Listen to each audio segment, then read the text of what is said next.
A legendary actor faces a concert hall director's shocking refusal to host his charity event, sparking a heated showdown that changes everything in moments. In the vibrant heart of Nashville, the majestic Harmony Hall glows under the evening lights, its marble columns welcoming a steady stream of gray-haired patrons. Robert Downey Jr., now 60, strides into the grand lobby, his sharp blazer and trademark grin turning heads. No longer just a Hollywood icon, he's a philanthropist with a passion for music, here to host a charity concert for Melodies from Memories, a program to fund music therapy for seniors with dementia. Inspired by his own father's struggles with memory loss, Downey's mission is to bring comfort through the timeless tunes of Sinatra, Ella Fitzgerald, and Nat King Cole. His team follows, carrying posters of vintage vinyl records to set the stage for the event. The lobby hums with the chatter of staff polishing banisters and retirees sipping tea at the cafe. All eyes follow Downey as he approaches the front desk, expecting a smooth setup for his concert. He's here to rally support for a cause that's touched hearts across the 50 and over crowd, who find solace in music's ability to stir fading memories. But before he can ask about the auditorium, the hall's director, Evelyn Caldwell, a poised woman in her early 70s with a silver bun, steps forward, clutching a leather-bound planner. Her voice is calm but firm, slicing through the lobby's warmth. "Mr. Downey, I'm sorry, but we can't allow your concert to take place here," she says. Harmony Hall has a new policy banning all celebrity-led events, effective immediately. Downey's grin falters, his hands already moving in that familiar, animated way. "Excuse me? You're canceling my concert? This is a charity event for seniors, Evelyn, for folks who find joy in music when memories fade. And you're telling me I can't do it?" Evelyn stands tall, her eyes steady. "Yes, sir. We've had too many disruptions from high-profile events. Last month, a rock star's fundraiser brought screaming fans and protesters blocking our entrances. Our patrons, mostly retirees, couldn't even get to their seats. It's for their safety and peace." Downey leans forward, his voice sharp with that mix of charm and edge. "Peace? Safety? This is an attack on doing good. Folks, the worst kind. I'm Robert freaking Downey Jr. And you're telling me I can't help our seniors in your little concert hall? People are watching, Evelyn, and they're not gonna like this. Believe me." Evelyn crosses her arms, unflinching. "With all due respect, Mr. Downey, this is a private venue. We have the right to set our rules. Your concert, with its media frenzy and your outspoken views on healthcare reform, will bring chaos. I've seen what your name draws: paparazzi, crowds, even protests. I can't have that here." Downey waves a hand, his tone cutting. "Chaos? You want to talk chaos? The only chaos is your decision to shut down a perfectly good event. I've got donors coming. Big donors, the best people, and they're ready to support our seniors, our music. You're stopping that? You're stopping hope." Evelyn's gaze hardens. "I'm stopping trouble, sir. Last time we hosted a celebrity event, we had to call security because fans stormed the parking lot. My patrons, seniors, theater lovers felt unsafe. I'm not risking that again. Not on my watch." Downey points a finger, his voice booming across the lobby. "You're making a huge mistake, Evelyn. A massive mistake. I performed in venues all over the world, the best venues, and none of them ever pulled this nonsense. You think you can ban me? I'll sue you. I'll sue this whole place, and it'll be the easiest lawsuit I've ever won. Trust me." Evelyn doesn't flinch. "Go ahead and sue, Mr. Downey. The law's on our side. Private venues can refuse events like this. You can't force your way in here." Downey's eyes flash, and he steps closer, his voice dropping to a serious tone. "You think you're clever? Huh? You think you got it all figured out? Let me tell you something. I've dealt with people like you before, and I always come out on top. Always. This isn't just about your hall. It's about freedom, about giving back. People have a right to support my cause. You're stomping on their dreams, and I won't stand for it." Evelyn shakes her head, her tone unwavering. "This isn't about dreams, sir. It's about keeping my hall running smoothly. Your concert might mean hope to you, but to my patrons, it means disruption. I got seniors coming for quiet recitals, couples here for a peaceful evening, I'm not turning my lobby into a Hollywood circus for your charity. Downey throws his hands up, his voice echoing. Circus?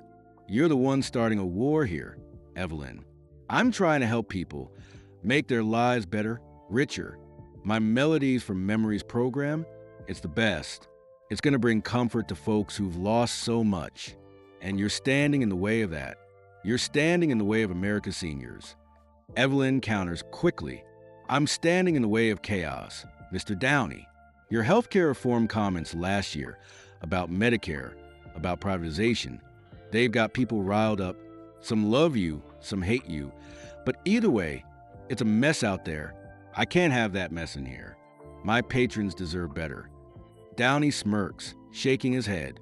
You know what your problem is, Evelyn? You're scared. Scared of a little noise, a little action. I've been dealing with crowds my whole life, paparazzi, fans, you name it, and I never back down. Never. You think a few protesters are a problem? That's nothing. You should be thanking me for putting your hall on the map. Evelyn's tone sharpens. Thanking you?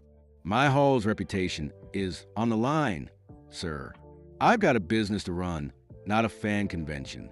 If I let your concert happen, I'll have to deal with the fallout, media vans, maybe even vandalism. I'm not taking that risk. Not for you, not for anyone. Downey crosses his arms, his voice dripping with sarcasm. Oh, you're a real hero, aren't you? Protecting your precious hall while seniors miss out on something special. Let me tell you something. I've got the best lawyers, the best team, and we're gonna fight this. You think you can stop me? You can't stop me. I'll find a way. I always do. Evelyn responds, her voice calm. You can fight all you want, Mr. Downey, but my policy stands. You're not holding your concert here. Period. Find another venue, and do it fast before your donors start asking questions. Downey's tone shifts, more calculated now. You think you're so smart, huh? Let me ask you something, Evelyn. Who's paying you to pull this stunt? Because I know how this works. I've seen it before. Someone's behind this. Someone who doesn't want my program to succeed. Who is it? The big pharma folks? The unions? Tell me. Evelyn blinks, caught off guard, but recovers quickly. No one's paying me, sir. This is my decision, mine alone. I don't care about your Hollywood drama or your politics. I care about my hall. That's all. Downey waves a hand, his voice booming again. I don't buy it. Not for a second. You're hiding something, Evelyn, and I'll find out what. Mark my words. I've got the best people, and we'll dig until we get the truth. But fine. You want to play hardball? Let's play hardball. He turns to his team, motioning for one of them to step forward. Get my legal team on the phone. Now, we're going to look into this hall, this director, everything. Evelyn watches, her expression unchanged. Do what you must, Mr. Downey, but my policy isn't changing. Your concert isn't happening here. Downey turns back, pointing a finger. You're going to regret this, Evelyn. You really are. I came here to do something good, something great for our seniors, and you're standing in my way. But I'll tell you what, I don't lose. I never lose. I'll make this concert happen, with or without your hall. Evelyn nods, her voice calm. I wish you luck, sir, but you'll need to do it elsewhere. My staff can escort you out if you'd like to leave now. Downey stares at her for a long moment, then lets out a loud scoff. Escort me out? I'm Robert Downey Jr. I leave when I'm good and ready. But you know what? I've got better things to do than argue with you, Evelyn. I've got a cause to fight for, a great cause, the best cause. He turns to his team, his voice commanding. Let's go. We're finding another venue, a better venue, the best venue. This place, they don't deserve us. Folks, they really don't. With that, Downey strides toward the lobby doors, his team hurrying behind, leaving Evelyn standing by the desk as the crowd watches in stunned silence. But the story takes a turn. As Downey steps into the crisp Nashville night, he pauses, noticing a small group of seniors who followed him outside. Retirees in cardigans, a few with canes, their faces lit with curiosity. His breath clouds in the air as he speaks, his tone softer, almost intimate. Folks, this isn't just about a concert. It's about you, about bringing back the songs that shaped your lives. Music isn't just notes, it's memories, it's love, it's who we are. My dad, he'd forget my name some days, but when Sinatra played, his eyes lit up. That's what I'm fighting for, and I'm not giving up. Not today, not ever. A woman in her 80s, her scarf tied neatly, raises a trembling hand. Mr. Downey, my husband has dementia. Music's the only thing that calms him. Please don't stop. Downey's grin returns, that Tony Stark spark in his eyes. Stop? Nobody stops me, ma'am. We're gonna find a new spot, the Ryman, maybe the Opry, and it's gonna be bigger, better.